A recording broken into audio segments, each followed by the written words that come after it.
बहुत गरीब परिवार में जन्मे कादर खान को जब उनकी अम्मा वालदा नमाज अदा करने के लिए मस्जिद भेजा करती थी तो कादर खान साहब वहाँ ना जाकर नज़दीक के कब्रिस्तान में चले जाया करते थे। वहाँ जाकर बैठते, जो कुछ भी मन में आता अपने आप से बोलते रहते और ये सिलसिला चलता रहता तकरीबन 1.5 घंटे तक। उसके बाद घर लौटाना।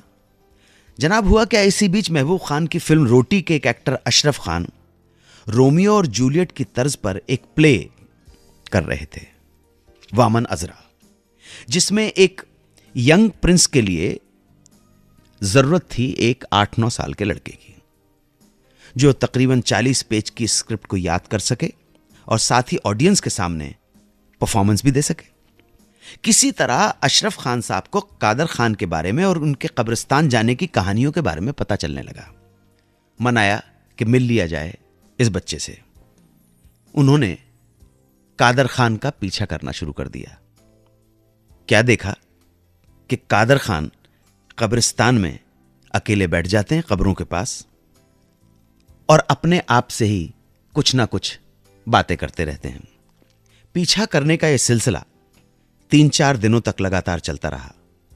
इसके बाद एक दिन उन्होंने कादर खान को पकड़ लिया और पूछ डाला, तुम अकेले में बैठे क्या बोलते रहते हो? पहले तो कादर खान घबराए, लेकिन परस्यू करने के बाद उन्होंने जवाब दे ही डाला, कहले कुछ नहीं जी, जो मन में आता है वो बोलता रहता हूं। अब अशरफ खान ने कहा, प्ले में काम करोगे, ड्रामा करोगे? तो कादर ने कहा, ये ड्रामा क्या होता है? अशरफ बोले, ये जो तुम कर रहे हो इसी को अगर सामने बैठे दर्शकों के सामने जोर से बोल के करोगे तो वो ड्रामा कहलाएगा। कादर ने कहा, मैंने कभी सीखा नहीं। अशरफ खान ने कहा, कोई नहीं, कल आकर घर पर मुझसे मिलो, धीरे धीरे सिखा दूंगा और तुम सीख भी जाओगे। अगले दिन कादर खान अशरफ के छोटे से बंगले पर जा पहुंचे और अशरफ ने उसी दिन से कादर खान को ट्रेनिंग देनी चालू कर दी और धीरे धीरे अशरफ के मार्गदर्शन में 1 महीने के अंदर कादर उस प्ले वमक अजरा के किरदार को समझ गए। और जब 1.5 महीने के बाद इस प्ले का मंचन हुआ तो सभी ने कादर खान की परफॉर्मेंस की बहुत तारीफ की।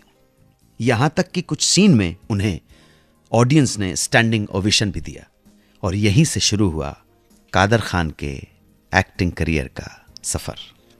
इस प्ले के दौरान एक बुजुर्ग कादर खान के पास आए, दुआ दी, सर पर हाथ फेरकर शाबाशी देते हुए 100 रुपए का नोट भी दिया और कहा कि इस छोटी सी उम्र में तुम्हारे लिए ये रकम बहुत बड़ी है, लेकिन इसे तुम अपना सर्टिफिकेट समझना और याद रखना कि तुम्हें ये इतनी छोटी सी उम्र में मिला था।